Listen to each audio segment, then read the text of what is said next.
কেউ ধর্ষণ মামলার আসামি, কেউ হত্যা মামলার আসামি। এ ধরনের আসামিরা কিভাবে দুঃসাহস দেখায় বারের মতো, কোর্টের মতো পবিত্র জায়গায় নির্বাচন করার জন্য। খুনি হাসিনার সন্ত্রাসীরা বিভিন্নভাবে বাংলাদেশে ফেরার চেষ্টা করতেছে। আপনারা দেখতে পাচ্ছেন বারে স্বতন্ত্র নামে তারা প্যানেল দিয়েছে। স্বতন্ত্রের কিভাবে প্যানেল হয়, এখানে অধিকাংশ কেউ ধর্ষণ মামলার আসামি, কেউ হত্যা মামলার আসামি। এ ধরনের আসামিরা কিভাবে দুঃসাহস দেখায় বারের মতো, কোর্টের মতো পবিত্র জায়গায় নির্বাচন করার জন্য।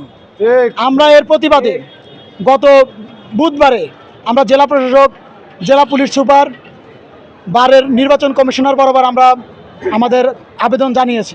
এরপর আমরা কোনো দৃশ্যমান অগ্রগতি দেখতে পাইনি এবং আমরা আজকে আমাদের প্রতিবাদ জানিয়ে আমরা এতটুকু বলতে চাই, আগামী 2 তারিখ বারের নির্বাচন শুধু না, বাংলাদেশের যে কোনো জায়গায় আওয়ামী লীগ যে কোনো নামে মাথা চড়া দিয়ে ওঠার চেষ্টা করবে।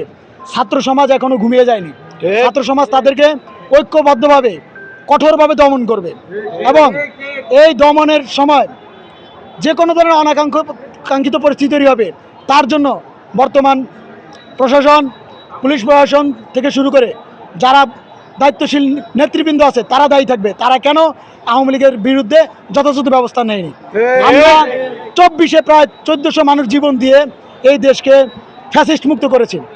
আমরা প্রয়োজনে আবার রক্ত ঝরাবো, তবু আওয়ামী লীগকে বিন্দু পরিমাণ সহ্য করা হবে না ইনশাআল্লাহ। আপনারা দেখছেন মেঘনা টিভি, সত্যি সন্ধানে সবসময়। এছাড়া দেশ বিদেশের নিত্য নতুন খবর জানতে মেঘনা টিভির ফেসবুক পেজ facebook+meghna tv.bd তে লাইক দিয়ে আমাদের সাথেই থাকুন।